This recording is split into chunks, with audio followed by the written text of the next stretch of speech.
Hey, everybody. This is Larry Little, and now I've got a question for you, Melissa Jackson. All right, let me hear it. Ready? You Let ready? me hear it. Did you have any idea that we have named the printer in our office? We've named the printer Bob Marley. No, I didn't know that. Yeah, named it Bob Marley. Yeah, No. because it's always jamming. Like that music you just heard. Welcome everybody to RelationShifts. We're so glad that you're with us today. We're going to be talking about trust, not printers, but trust and how trust happens one brick at a time. If you're building trust, super important. So let's talk about, though, our conference. We just had our conference with our team. They did an outstanding job. It was, how to have effective relationships in the digital age. So wasn't it great? It was a great concert. It was a concert. I'm still jamming. It was a great conference, and you know what I love though about it is, first of all, our team worked so hard. It was very hard, and I'm a little prejudiced, I know, but I thought it was just full of excellence from the time people got there to the time they left. But also, I was just amazed at the leaders who were there, the authenticity that I experienced when I talked to them and had the opportunity to hang out with them and listen to them. Every single person was there because they wanted to learn. They wanted to learn about relationships. How do we do that in a digital age? And anyway, it was just, to me, it was so cool to see so many people who authentically cared about relationships. Yeah, the atmosphere. Yeah. You felt like you're with people that share a vision for really making a difference in people's lives. So great job. Yeah, great it was a lot of fun. And you guys stay tuned. Who knows? There may be another Eagle Leadership Conference coming your way. We would love that. So we're going to kick off with a question today. So we've got a great question. This one is just real. And for the families out there, the moms, talking about kids. And of course, building trust with kids is super important too. So here's the question. My kids have always been very open. Kudos, Mama. She's built that. Wanting to tell me everything about their day. And now that they're in those between years, those tween years, I'm afraid they're going to begin pulling away.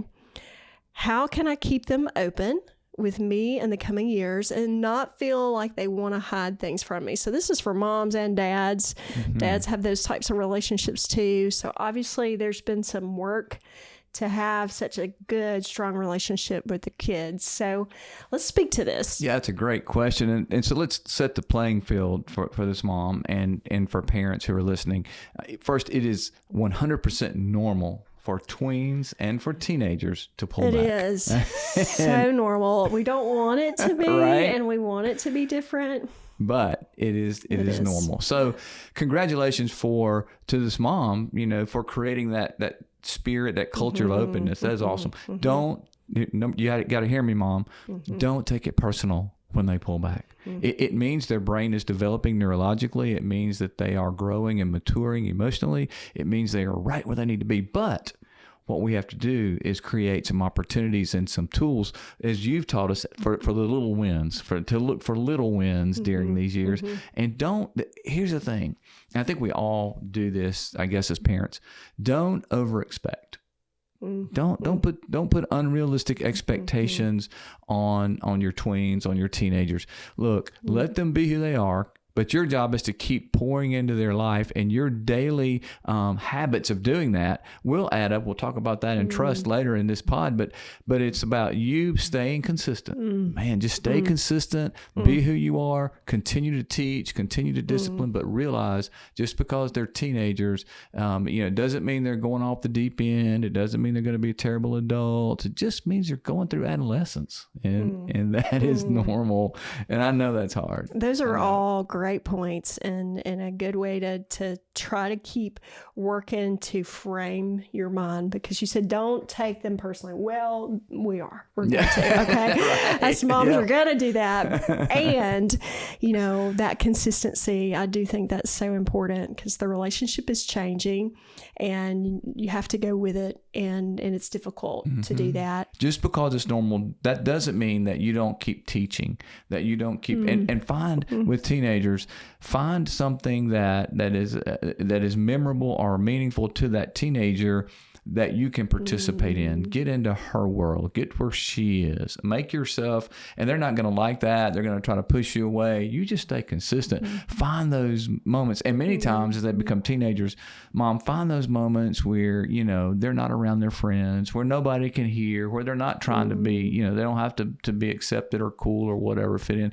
And those are the moments when you're with your teenager that you can speak into their life. Many times it's while you're doing something else that you can speak into their life for a moment and let that be. And they're not gonna let you know that you made an impact. They're not gonna let you know that they even heard you many times. You just keep pouring into them, and find those opportunities to speak into their life. They need it. So let's have some data. Let's talk through some data on our concept of trust today, because it's very interesting. We all know that trust is very hard to build.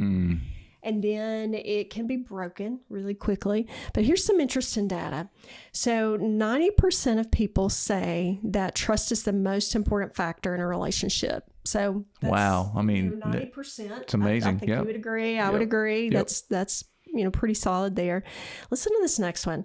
If we're talking about work environment, only 36% of employees strongly trust their leadership at work. That was amazing to me too, because let's think about this now.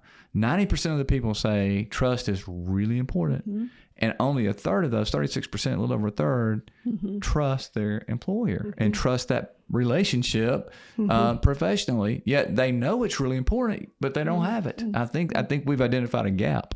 Big gap there. Here's another data point. It takes an average of 6 to 18 months to rebuild trust. So if it's broken, it's going to take time. It doesn't happen the next day. Yeah, one of the, I think, greatest misconceptions that I've observed in working with relationships and people and who are in relationships, couples, whatnot, is that the one who has lost trust thinks that it can be rebuilt much quicker than the person who has experienced the breach. And they just can't understand it. Why can't they just move on? I said, I'm sorry. I'm not going to do it again. Why can't they just move on? And they don't understand. It takes time. It takes a lot of time. And there's such a recipe to build that back. Here's the last stat. And this is from John Gottman, right in line with relationship research and data. He says small, consistent behaviors over time have the greatest impact on trust. It's not the grand gestures. It's not, something big to adjust or change the relationship or impact it. It's consistency. It is. Little shifts make a big difference. Super important. And shifts that, are manageable, things that you can do, things that you can try, things that you can get some change, some adjustment on. So let's talk about, there's some content that you have written in Make a Difference, your book, and it's the trust triangle. Yeah, and those are shifts. I mean, we can learn to shift through this triangle. Think about a triangle, and at the bottom is at the very foundation of a relationship that when you're trying to build trust, many times, people think, well, relationships should begin with trust. And the truth is, trust has to be earned. It's something, when I say earned, I mean people respond to our behavior. People respond. So how can we do that? How can we build? It has to be built. A better way to say it. So how do we build that? I did quite a bit of research, and when I started doing this thing, I really wanted to make the foundation of a relationship to be trust. Surely you just start with trust and other things add on. No, not at all. You start the very foundation, I think, with respect. Respect now is something that really should be given at first. We should respect others simply because they're human. We might not respect their behavior. We might not respect what they do. But I think that we have a calling, if you will, to respect people. I think that base can be missing sometimes. I think, in our society, we miss at times respecting a person for being human. Look, we're seeing that everywhere. Just get on social media and look around. And I think we have lost the respect for human beings, for humanity, and the way we treat each other, what we say about each other, the way we judge each other. I think it's a big deal. Respect is something that you choose to give. I'm going to choose to respect you. And then your behavior may cause me to change that perspective through time, but I'm going to start with the foundation of respect.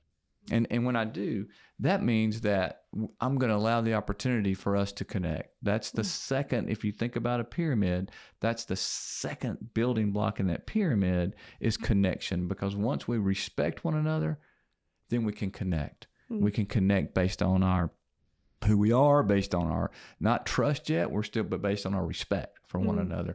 We're going to connect. We're going to figure out how we can have conversation. We're going to figure out how we can allow space for one another, because when we connect, then that allows me to be authentic. Now I'm going to say to you, hey, I'm a lion personality, you're a camel personality, whatever you are, and I'm going to learn to speak your language. I'm going to learn to speak authentically. I can be myself, but learn to speak your. Being authentic doesn't mean I can say whatever I want to say, regardless. It means I know who I am, and I can choose to get to where you are to speak your language. You know who you are. You can choose to get to where I am. So now you're building something. You're respecting one another. You're connecting. You're giving each other permission to be who you are. Nothing's better than being in a relationship with someone who gives you permission to be you, who doesn't expect you to be somebody you're not, and who knows you're trying to do the same, who knows that, hey, they're trying to let me be me, and they're trying to support me in being me. And that is so important. Relationship trust it doesn't mean you little shifts doesn't mean you have to change who you are. It means you have to shift to where the other person is, knowing who you are, choosing to shift. I just think it's really important, and we misconceive that whole authenticity thing, right? So, but it's about knowing who you are, shifting to where the other person is, and then now we have that built. We can have conflict. We can have healthy conflict. I think it's interesting that you put conflict in there. Why did you put conflict in the pyramid? Because I do not believe that true trust can be achieved unless you have conflict. If you don't, all you have are two people who are trying to be just alike and never sharing. We all are fearfully and wonderfully made. We're different. We are made that way to have our own opinions, to have our own thoughts. And healthy conflict means I give you space to have a different opinion than I do. Doesn't mean I try to make you agree with me. No. It means that we have a difference of opinion, and we agree to disagree, or we agree that your opinion. Now that means, because I value the relationship, I may compromise. I may come over to what you want. Maybe a result of that. But it's only because I'm choosing to. It's not because every once in a while, you change my opinion, maybe so. But most of the time, it's about me choosing to join you and to compromise, knowing, because I value our relationship, I value our connection, I value our authenticity. If we're not having conflict in a relationship, we're not having an authentic relationship. We're not truly connecting. We're not truly respecting one another. If I respect you, I'm going to allow you to have difference of opinion without pounding you. We're going to have the ability to agree to disagree. It's very, very good. So conflict, you mentioned healthy too. That's a caveat. Healthy conflict. Yeah, it's healthy conflict. Healthy conflict means I'm not trying to win. Healthy conflict means I'm trying to listen first, ask questions, be curious, understand. And I may still disagree. That's okay. Now you're talking to those lions. You are speaking to those lions. So that's good. That's exactly right. Or I can speak to the turtles and say, I don't shut down. I'm not passive. I don't pull away. I stay engaged, and I want to hear from you. I want to create an opportunity without shutting you out. Right. So all of those things we have to work on ourselves to learn how to have healthy but healthy conflict is essential for trust. It just is, and that leads to trust. So you start with respect, then you move that to that connection piece, then authenticity, then conflict, healthy conflict. So you can now look at what you've done. You've created experiences at each level. You've earned the right now to say, you've built trust with me. So if this builds trust brick by brick, and sometimes we might have to step back to respect and make sure we're choosing that. And we may have to move forward from connection to authenticity to make sure we're, respecting ourselves, respecting others, their personality, our differences, being authentic. But let's talk about some practical application. So here are the concepts that we can get our heads around. How do we practically apply this? So let's talk about some shifts that we can make. And what does that look like? So I want you to really think about, Do you find yourself in some of these shifts we're going to talk about? And where are you in those? And what can you do to make a couple of shifts? Here's the first one. So if we're talking about shifting from promising to follow through. Shifting from promising to follow through. This is say less. This is what we're talking about. Say less and do more. It's the number one breaker of trust in relationships. Over-promising, under-delivering. It is the number one reason that people in relationships, you know what? I'm tired of your words. You know what? I'm tired of your rhetoric. You know what? You've said this over and over again and you never follow through. You told me this, but you did this. I think it's really important that we learn to shift and promise less. And that is so important. When we overpromise, we create expectations that can't be met, which in the moment that we make that promise feels good, right? But that's instant gratification. In the long term, it denigrates and destroys relationships because I've overpromised to you. And we have to be disciplined to learn with our words to use less words and promise less so that we can, practically apply what we've said, so that we can do what we said, so that we can walk the talk. I think that's so powerful. This reliability builds safety. Reliability, so that consistency can not only, it's building trust, but it's creating this environment that will be conducive to continue to grow trust. Here's another shift from big gestures to small habits. Big gestures to small habits. So trust grows in the ordinary. It's about showing up, checking in, remembering details. Yeah, and maybe we're not great at details, but what we can do is to be present. It's not about getting it right all the time, by the way, but it is about saying, it's a great point. Instead of making these big gestures that we're going to do all this, I'm going to show you respect on a daily basis. And when I blow that, I'm going to own it and say, I blew. That wasn't respectful of me. I did not consider your opinion. I did not consider, the truth is, sometimes we make mistakes. We don't mean to be disrespectful, or we don't mean to be disconnected, but we do. So own that. I can think of an example recently where I made a mistake. I made a commitment, or reached out. I committed to do something, but I didn't check with everybody involved. I didn't check in my relationships who all that would involve. So I had to go back and say, hey, I blew that one. I made a mistake. I wanted to get some movement forward. I made that commitment before I really checked and before I really slowed down. So part of it is knowing that when we do things that go against trust, we quickly own them, right? But it's the small things every day. What's your tone like? What are your words? How do you respond to someone else? How do you know when to give them space? All of those things are respectful. Yeah. And, habits, it takes doing this. I'm thinking about my husband who, is building a habit of remembering a detail that I need for him to do. And he's putting it in his phone, in his notes, so it pops up as a sticky. Brilliant. What are those practical things that we can do for each other so that we can turn it into a habit? Because we need help. Yeah. We need help to be able to do those things. And make sure we're doing the right things. You just, you kind of pinged me to know that, even likewise with my wife, she's a camel. So I could task into oblivion, and she, but if they're the wrong task, that doesn't show respect wrong for direction. her, right? Yeah. So I've asked her to make a list. I said, you make a list, I'll check that list off. Same thing with your husband. I'm trying to figure out what direction. It's respectful. It's respectful for me to slow down and go, tell me your list and let me go work on it. And that means something. It puts something in the bank, the emotional bank. So does. Also another shift from defending to taking responsibility. Own your own hurt. Make sure you're not giving excuses.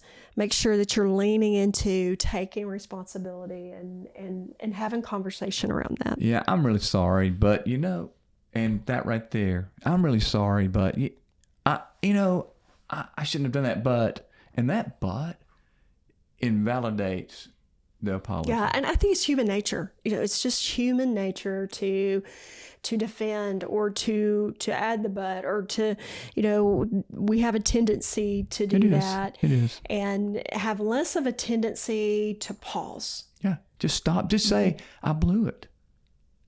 And which can be sit. hard. Which can be hard for some personalities. It can be hard for some of us to be able to pause and just to lean into that. And I think it is a discipline. I think you have to work on it. I think you have to grow. I think it is a choice. It's a muscle, and it's a discipline that we have to work on and continually choose not to be defensive and choose just to own it and stop right there.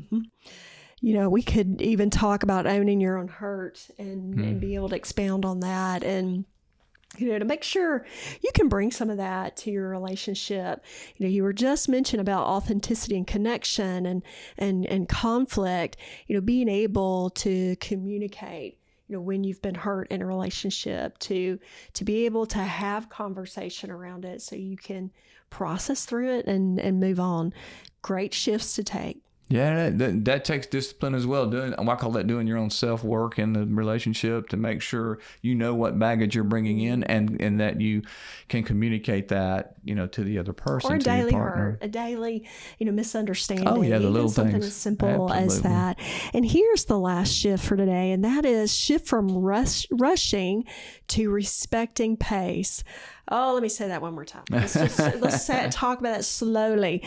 Shift from rushing to respecting pace. So healing takes time. Let the injured person set the rhythm. We mentioned this and talked about this briefly, and I think that is super important. Also, shifting from rushing just in your daily living to respecting others' pace. That is, it is so difficult and it's so hard because our pace is different. Remember, we talked about conflict. We said everybody's different. Everybody deals with conflict. Well, everybody deals with pace differently. So therefore, learning your partner's pace, learning the other person's pace, and respecting that means giving them space to go at the pace sometimes it means faster. Sometimes it means slowing down. And then it means communicating and saying, I respect your pace. This is what I need for my pace. Letting you both experience that and then move forward. So it is work. It's a choice. It's not something that you just, I automatically have in a relation. No, relationships take work, and building trust takes work. Up that triangle, it takes work. And that means we've got to be constantly shifting and figuring out what we need to do to build the trust of those we care about. Yeah. So we want to close out this portion today, just challenging you. Where did you find yourself? Where did you hear something that might, make you aware of some shifts you might need to make in order to have more trust in your relationship? Because you are a part of trust. Trust doesn't happen with one person. It's not one person's total responsibility. It takes mutual trust building behaviors in order to really build it brick by brick. Right. So as we wrap up, for those who are at a different pace than others, would you give us those shifts one more time? Just read through those shifts for us and help us to remember them. Sure. Here they are. Shift from promising to following through. Shift from big gestures to small habits. Shift from defending to taking responsibility. And shift from rushing to respecting others' pace. And Melissa, I respect you, and I respect your desire for every episode you ask, are we going to get to do the dad joke? And as we wrap this up, I want you to know we're gonna do the dad joke just for you. I just want to point out the title to this small little book here, and it says "Exceptionally Bad Dad Jokes." That's what makes it so good. That's what makes it so good. Okay, here we go.